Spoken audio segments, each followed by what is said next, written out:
सर्वस्वरूपे सर्वे सर्वशक्ति समन्विते भविस्त्राही नम दुर्गा देवी नमस्ते। विश्वामित्र की दक्षिणा चुकाने के लिए हरिश्चंद्र का काशी आगमन। राजा हरिश्चंद्र ने कहा कि उत्तम व्रत का पालन करने वाले मुनिवर, मेरी प्रतिज्ञा है कि आपको बिना स्वयं दिए मैं भोजन नहीं करूंगा, आप विषाद न करें। मनुष्यों की अभिलाषा पूर्ण करने वाला राष्ट्र यज्ञ मेरे द्वारा संपन्न हो चुका है स्वामी। सप्तम इच्छानुसार दान देकर फिर मैं नाही कैसे कर सकता हूँ। आपका ऋण चुकाना मेरे लिए प्रथम कर्तव्य है। शांत रहिए, मैं आपको अवश्य स्वर्ण अवश्य दूंगा। हाँ, जब तक मुझे धन न मिले तब तक कुछ समय के लिए आप कृपया प्रतीक्षा करें। विश्वामित्र बोले, राजन, फिर तुम्हें धन कहाँ से मिलेगा? राज हाथ से चला गया, खजानों पर तुम्हारा अधिकार रहा नहीं, अर्थ उपार्जन करने की साधन भूता सेना तुम्हारे पास रही नहीं। राजन, अब तुम्हें धन की आशा करना बिल्कुल व्यर्थ है। मैं क्या करूं? तुम निर्धन व्यक्ति को धन से लोभ से मैं पीड़ित कैसे करूंगा? अतएव राजन, कह दो अब मैं नहीं दे सकूंगा, तब मैं धन पाने की अपनी बड़ी आशा छोड़कर चला जाऊंगा। राजन, मेरे पास सोना नहीं है, आपको क्या दूं? यों कहकर स्त्री और पुत्र के साथ वह तुम्हें इच्छानुसार चले जाना चाहिए। व्यास जी कहते हैं, राजन, महाराज हरिश्चंद्र ने विश्वामित्र मुनि की है बात सुनकर उत्तर दिया, ब्राह्मण, आप धैर्य रख, मैं आपको धन अवश्य दूंगा। दुर्वर, मेरे पास और कुछ भी नहीं बचा है, यह सत्य है, परंतु स्त्री का और पुत्र का पवित्र शरीर तो विशेष है, इन्हें बेचकर मैं आपका ऋण अवश्य चुकाऊंगा। द्विजेंद्र, प्रभु, आप काशीपुरी में किसी ग्राहक का अन्वेषण कीजिए, स्त्री एवं पुत्र सहित मैं आपकी सेवा करूंगा। मुनि, हम सब लोग आपके उसके हाथ बिक जाएंगे, आप हमारे मूल से 2.5 भार सोना लेकर संतुष्ट हो जाएं। इस प्रकार कहकर पत्नी और पुत्र के सहित राजा हरिश्चंद्र काशी में चले गए, जहाँ स्वयं भगवान शंकर प्राण प्रिया उमा के साथ विराजते हैं। मन में हाथ उत्पन्न करने वाली उस दिव्यपुरी को देखकर राजा ने कहा, यह पुरी बड़ी ही दीप्यमान है, इसके दर्शन पाकर मैं कृतार्थ हो गया। फिर वे गंगा के तट पर गए, स्नान और देवताओं का तर्पण किया। देवार्चन विधि संपन्न करके वे चारों ओर घूमकर देखने लगे। उस दिव्य काशीपुरी में जाने पर राजा ने सोचा, है पुरी त्रिशूलधारी भगवान शंकर की संपत्ति है। दुख से अधीर होकर अत्यंत घबराए हुए राजा हरिश्चंद्र पैदल ही चलकर नगर में प्रविष्ट हुए थे। रानी साथ ने काशीपुरी में प्रवेश हो जाने पर महाराज का मन कुछ आश्वस्त हो गया। इतने में दक्षिणा पाने की अभिलाषा रखने वाले मुनिवर विश्वामित्र सामने उपस्थित हो गए। मुनि को देखकर महाराज हरिश्चंद्र ने विनय पूर्वक नम्रता प्रदर्शित करते हुए दोनों हाथ जोड़ लिए और कहा, मुनि, ये मेरे प्राण पुत्र और प्रिय पत्नी सबकी सब सेवा में उपस्थित हैं। इनमें से जिससे आपका काम सज जाए उसे ही आप शीघ्र स्वीकार कर लीजिए। मुनिवर, यदि हमसे अन्य भी कोई कार्य होने की संभावना हो तो वह भी बताने की कृपा करें। विश्वामित्र बोले, राजन, तुम्हारा कल्याण हो, आज महीना पूरा हो रहा है। तुम्हें यदि अपनी प्रतिज्ञा याद हो तो प्रतिश्रुत दक्षिणा देने का भी प्रयास करो। राजा ने कहा, ज्ञान और तप के बल से शोभा पाने वाले ब्राह्मण, आज अवश्य महीना पूरा हो जाएगा, परंतु अभी आधा दिन अवशेष है, तब तक आप प्रतीक्षा करें, दूसरे दिन न रुकिएगा। विश्वामित्र बोले, महाराज, ऐसा ही हो, मैं फिर आ जाऊंगा, परंतु यदि उस समय भी तुम न दे सके तो मैं तुम्हें शाप दे दूंगा। जब यों कहकर विश्वामित्र चले गए तब राजा हरिश्चंद्र ने सोचा, जिसे देने की प्रतिज्ञा कर चुका हूँ वह दक्षिणा इन मुनि को मैं कैसे चुकाऊं? कहाँ से मेरे धनी मानी मित्र मिल जाएं, अथवा इतनी संपत्ति मुझे कहाँ मिल जाए? किसी दुर्जन व्यक्ति के पास यदि धन का संग्रह भी हो तो मैं उससे मांगू कैसे? धर्मशास्त्रों में राजाओं के लिए निश्चित रूप से 3 वृत्तियां बताई गई हैं, अर्थात मांगना राजा का कर्तव्य नहीं है, और यदि दक्षिणा चुकाए बिना ही प्राण त्याग दूं तो ब्राह्मण की वृत्ति अपहरण करने के कारण मुझे अत्यंत अधम एवं पापी को कीड़े की योनि में जाना पड़ेगा, अर्थात मैं प्रेत हो जाऊंगा। इससे अच्छा है कि अपने को भी बेच ही डालूं। सूत जी कहते हैं, राजा हरिश्चंद्र व्याकुल होकर नीचा मुख किए हुए सोच रहे थे। उनकी स्थिति अत्यंत दयनीय थी। उस समय रानी गर्म श्वास लेती हुई गदगद वाणी में उनसे कहने लगी, महाराज, चिंता छोड़कर अपने सत्य धर्म का पालन कीजिए, क्योंकि शत्रुपी धर्म से बहिष्कृत मनुष्य प्रेत के समान त्याज्य समझा जाता है। पुरुष व्याघ्र अपने सत्य वचन का पालन करना परम श्रेष्ठ धर्म है। पुरुष के लिए इससे बढ़कर कोई धर्म नहीं है। जिसकी बात मिथ्या हो उसके अग्निहोत्र, वेद अध्ययन और दान आदि की सभी क्रियाएं निष्फल हो जाती हैं। धर्मशास्त्र में कहा गया है कि विवेकी पुरुषों के उद्धार में जैसे सत्य परम कारण है, वैसे ही दुराचारियों के पतन में असत 100 अश्वमेध और रासु यज्ञ करने के पश्चात एक बार झूठ बोल देने से राजा को स्वर्ग से च्युत हो जाना पड़ता है। राजा हरिश्चंद्र ने कहा, गजगामिनी, वंश की वृद्धि करने वाली है, पुत्र विराजमान है ही, अतः जो भी अच्छा हो कहो, मैं उसे करने के लिए तैयार हूँ। रानी ने कहा, राजन आपकी वाणी असत्य नहीं होनी चाहिए। पुरुषों की स्त्रियां पुत्र प्रसव कर देने पर सफल हो जाती हैं, अतः आप मुझे धन लेकर दूसरे को दे दें और उसी वित्त से ब्राह्मण की दक्षिणा चुकाने की कृपा कर। व्यास जी कहती हैं, राजन पत्नी की यह बात सुनकर राजा हरिश्चंद्र अचेत हो गए। फिर मूर्छा दूर होने पर अत्यंत दुखी होने के कारण विलाप करते हुए कहने लगे, भद्रे, यह बहुत ही दुखद विषय है जो तुम्हारे मुख से ऐसी बातें निकल रही हैं। तुम्हारे मुस्कान भरे वचन क्या मुझे पापी को याद नहीं है? हाँ हाँ, सुनिश्चित है, मैं तुमको बेच डालूं। तुम्हें ऐसी बात नहीं कहनी चाहिए भामिनी, तुम यह अप्रिय वचन कैसे कह रही हो? राजन, स्त्री के बेचने की बात सामने आने पर महाराज हरिश्चंद्र के धैर्य का बांध टूट गया। उपरोक्त बातें कहकर वे भूमि पर गिर पड़े और उन्हें मूर्छा आ गई। उन्हें पृथ्वी की गोद में मूर्छित पड़े देख राजकुमारी की दुख की सीमा न रही। उसने पतिदेव से करुणापूर्वक यह वचन कहा, महाराज, है किसकी असावधानी से उत्पन्न हुआ संकट सामने उपस्थित हो गया, जिसके परिणाम स्वरूप आप आज दरिद्र की भांति शरणार्थी होकर धरती पर पड़े हैं। जिन्होंने करोड़ों की संपत्ति ब्राह्मणों को सुगमता पूर्वक दे डाली, वे ही पृथ्वी पर शासन करने वाले मेरे पतिदेव आज पृथ्वी पर पड़े हैं। महान दुख की बात है। देव नरेश से तुम्हारा कौन सा प्रिय कार्य कर दिया, जिससे रूठ कर तुमने इंद्र और उपेंद्र की तुलना करने वाले महाराज के जीवन में ऐसी दयनीय दशा उपस्थित कर दी? इस प्रकार कहकर रानी भी मूर्छित हो पृथ्वी पर गिर पड़ी। स्वामी के दुख का भार उन्हें क्षय हो गया था, उससे अत्यंत संतप्ता थी। उस समय कुमार रोहित भूख से कष्ट पा रहा था। उसने माता और पिता की ओर देखकर कहा, पिताजी पिताजी, मुझे अन्न दीजिए। माता, मुझे भोजन दो, मुझे बहुत जोर से भूख लगी है, मेरी जीभ सूखी जा रही है।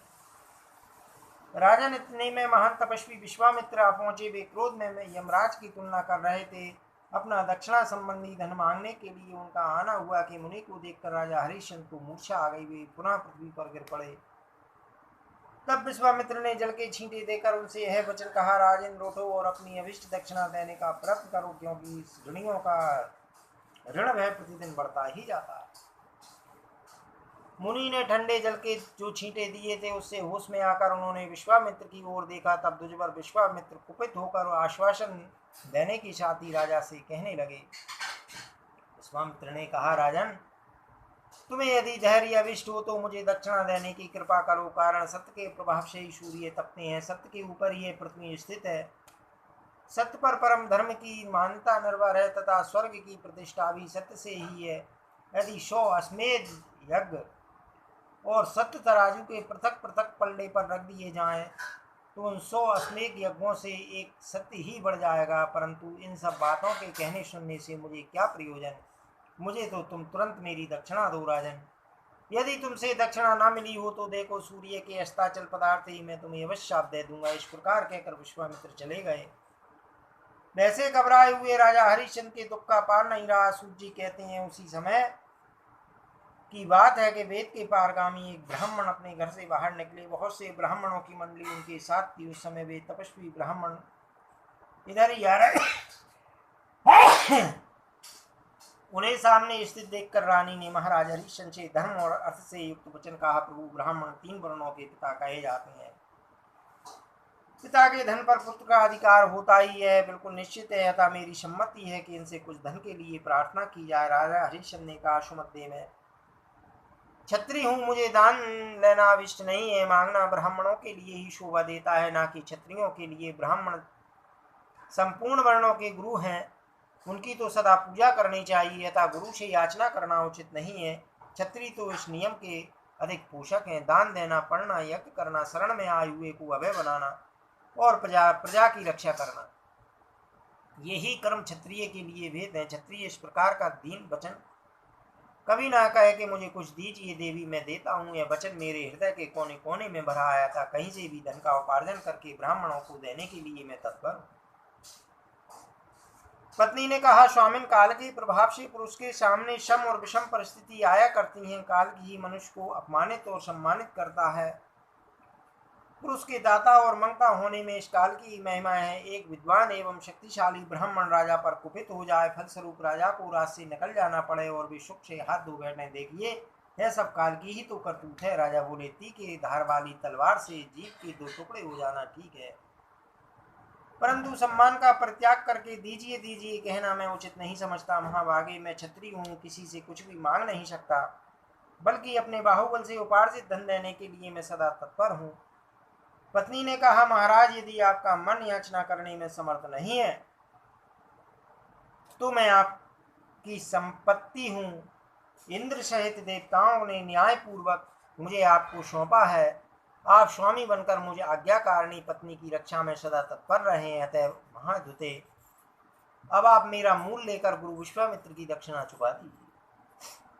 राजन, पत्नी की बात सुनकर महाराज हरिश्चंद्र के दुख का पार नहीं रहा। महान कष्ट है, महान कष्ट है, यूं कहकर वे रो पड़े। तब रानी ने उनसे फिर कहा, आप मेरी यह प्रार्थना स्वीकार करने की कृपा कीजिए, अन्यथा ब्राह्मण के शाप रूपी अग्नि से भस्म हो जाने पर पुनः नीच योनि में जन्म लेना पड़ेगा। जुआ खेलने, शराब पीने, राज बढ़ाने तथा राज भोगने के लिए तो आप ऐसा करते ही नहीं है, अतः मेरे सहयोग से गुरु की दक्षिणा चुकाकर आप अपने सत्य व्रत रूपी धर्म की को सफल बनाइए।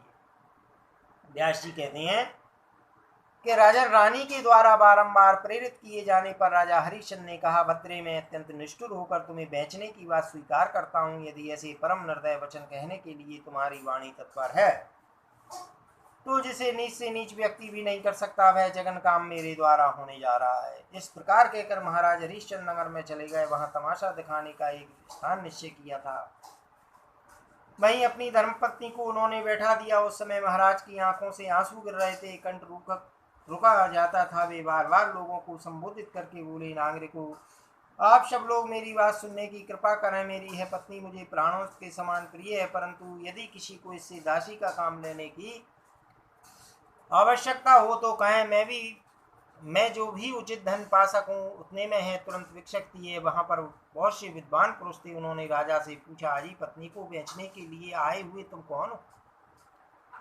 राजा बोले, आप लोग पूछते हैं कि तुम कौन हो, तो सुनिए, मैं मानवता रहित एक महान क्रूर व्यक्ति हूँ, अथवा मुझे कठोर राक्षस भी कहा जा सकता है। तभी तो ऐसे नीच कर्म में मेरी प्रवृत्ति हुई है। व्यास जी कहते हैं, राजन यह सत्य सुनकर विश्वामित्र बूढ़े ब्राह्मण का रूप धारण करके अकस्मात सामने उपस्थित हो गए और बोले, मैं धन देकर इस राशि को खरीदने के लिए तैयार हूँ, अतः मुझे दे। मेरे पास अपार धनराशि है। मेरी स्त्री परम सुकुमारी है, वह घर का काम नहीं संभाल पाती, अतः इसे मुझे दे दो। मैं दासी को स्वीकार करता हूँ, परंतु इसके लिए मुझको कितना धन देना पड़ेगा? यूं ब्राह्मण के कहने पर महाराजा हरिश्चंद्र का मन दुख से अस्त व्यस्त हो गया। वे कुछ भी बोल नहीं सके। ब्राह्मण ने कहा, तुम्हारी स्त्री के कर्म अवस्था, रूप और सील के अनुसार यह धन देता हूँ, स्वीकार करो और मुझे इसे सौंप दो। धर्म शास्त्रों में स्त्री और पुरुष का मूल जो निर्दिष्ट है वह इस प्रकार है, यदि स्त्री 32 लक्षणों से संपन्न, कार्य कुशल तथा शील एवं गुणों से युक्त हो तो उसका मूल 1 करोड़ मुद्रा होता है।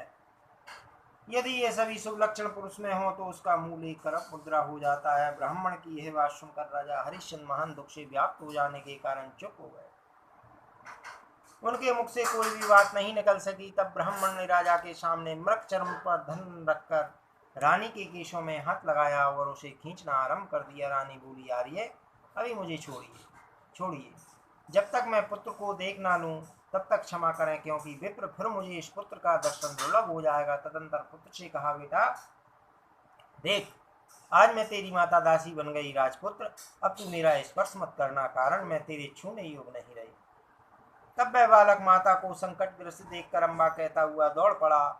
उसकी आंखों से जल की धाराएं गिरने लगी। जब कौवे के पंख के समान काले केश वाला वह राजकुमार रानी का वस्त्र पकड़कर गिरते पड़ते साथ जाने लगा, तब ब्राह्मण ने उसे डांटा। फिर भी वह बालक अम्बा अम्बा कहता माता को छोड़ न सका। रानी ने कहा, नाथ, आप मुझ पर कृपा करके इस बालक को भी खरीद लीजिए, क्योंकि मैं खरीदी हुई होने पर भी इसके बिना सुचारू रूप से आपका कार्य सिद्ध नहीं कर सकूंगी। प्रभु, मैं मंदभागिनी हूँ, अतः मुझ पर इस प्रकार की कृपा अवश्य करें। सूत जी कहती हैं, उसी तरह बालक के मूल का धन भी सामने एक वस्त्र पर पुनः फेंक कर माता सहित राजकुमार को ब्राह्मण ने खरीद लिया। दोनों एक से हो गए। फिर बड़े हर्ष के साथ रानी को लेकर ब्राह्मण तुरंत अपने घर की ओर चल दिया। उस समय रानी की स्थिति बड़ी दयनीय थी। उसके नेत्र जल से भर गए थे। उसने जाते समय राजा की प्रदक्षिणा की और दोनों घुटनों के सहारे झुककर प्रणाम किया। साथ ही है वचन बोली, यदि मैंने दान दिया हो, यज्ञ किया हो तथा मेरे व्यवहार से ब्राह्मण तृप्त हुए हों तो उसके पुण्य के प्रभाव से ये महाराज हरिश्चंद्र मुझे पुनः शीघ्र पति रूप से प्राप्त हो जाए। राजा रानी के प्रति प्राणों से भी बढ़कर गौरव वृद्धि रखते थे। ऐसी भार्या को पैरों में पड़ी देखकर हाँ हाँ करते हुए रो पड़े। उनकी संपूर्ण इंद्रियों में घबराहट उत्पन्न हो गई। वे कहने लगे, सत्य और शील आदि गुणों से संपन्न यह भार्या मुझसे पृथक होकर कैसे जा रही है? वृक्ष की छाया वृक्ष को छोड़कर चली जाए, यह कदापि संभव नहीं है। इस प्रकार परस्पर घनिष्ठ प्रणय प्रकट करके रानी से कहने के पश्चात राजा ने पुत्र के प्रति यह वचन कहा, बेटा तू मुझे छोड़कर कहाँ जाएगा, फिर मैं किस दिशा में जाऊंगा और मेरा कौन दुख दूर करेगा? दुज्वर राज छोड़ने तथा वनवासी होने से मैं महान दुखी हूँ। पुनः पुत्र वियोग भी कष्टप्रद हो रहा है। यों कहकर राजा हरिश्चंद्र रानी को लक्ष्य करके कहने लगा, स्त्रियों का कर्तव्य है कि वे संसार में पति के पास रहकर सदा उसके सुख की सामग्री बनी रहे। फिर कल्याणी, तुम दुख को अपना साथी बनाकर मुझसे कैसे अलग हो रही हो? इक्ष्वाकु के पुनीत वंश में मेरा जन्म हुआ है, मेरे पास राजोचित संपूर्ण सुख की सामग्रियां थी। आज मुझे ऐसे पति को पाकर भी तुम दासी बन रही हो। देवी, मैं पुराण और इतिहास के विशुद्ध वाक्य का अनुसरण करके कहता हूँ कि ऐसे सुख रूपी यथा समुद्र में मुझे डूबे हुए व्यक्ति का कौन उद्धार करेगा? सूत जी कहती है, तदंतर राज ऋषि हरिश्चंद्र के सामने ही बड़ा कठोर व्यवहार करते हुए रानी और राजकुमार को ले जाने के लिए विप्रवर विश्वामित्र तैयार हो गए।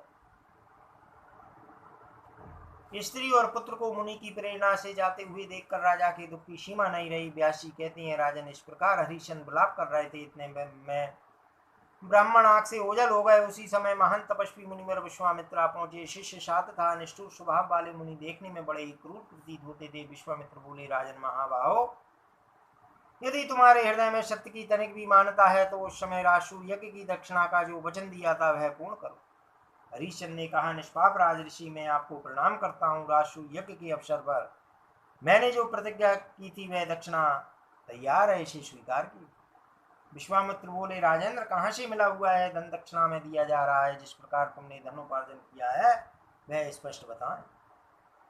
राजा ने कहा, उत्तम व्रत का पालन करने वाले विप्रवर, इसे कहने से क्या प्रयोजन है? निष्पाप महाभाग, इसके सुनने से तो और शोक ही बढ़ जाएगा। ऋषि बोले, राजन, मैं दूषित द्रव्य नहीं लेता, मुझे पवित्र धन ही मिलना चाहिए। यथा द्रव्य आने का यथार्थ मार्ग मुझे अवश्य बताओ। राजा ने कहा, मुनि है, अपनी परम साध्वी स्त्री को 1 करोड़ मोहर लेकर बेच दिया है। मेरे पुत्र का नाम रोहित है, उसे बेचने पर मुझे 10 करोड़ मोहर मिल गए हैं। विप्र, इस प्रकार मेरे पास 11 करोड़ मोहरें जुटी हैं, आप इन्हें स्वीकार कीजिए। सूत जी कहते हैं, स्त्री पुत्र को बेचने से मिला हुआ धन विश्वामित्र की दृष्टि में थोड़ा जान पड़ा था। क्रोध में भरकर वे शोकाकुल महाराज हरिश्चंद्र से कहने लगे। ऋषि ने कहा, राजन, राजसूय यज्ञ की दक्षिणा इतनी ही नहीं होती है, अतः कोई दूसरा धनोपार्जन करो जिससे शीघ्र ही वह दक्षिणा पूर्ण हो सके। छात्र धर्म का पालन करने से विमुख राजा, तुम मेरी इस दक्षिणा को इतने में ही चुक जाने के योग मानते हो तो अभी मैं अपना परम धर्म परम बल प्रकट करता हूँ। देखो, मैं एक परम पवित्र अंतःकरण वाला तपस्वी ब्राह्मण हूँ। मैंने श्रेष्ठ ग्रंथों का शुद्ध अध्ययन किया है, तपस्या की है, मेरे पास सभी शक्तियाँ हैं। राजा ने कहा, भगवान, मैं इसके अतिरिक्त भी दक्षिणा दूंगा, परंतु कुछ समय की प्रतीक्षा कीजिए। अभी मैंने पुत्र और स्त्री को ही बेचा है, मैं स्वयं तो अविशेष हूँ। विश्वामित्र बोले, राजन, दिन का है, चौथा पहर व्यतीत हो रहा है, मेरी प्रतीक्षा का अंतिम समय यही है।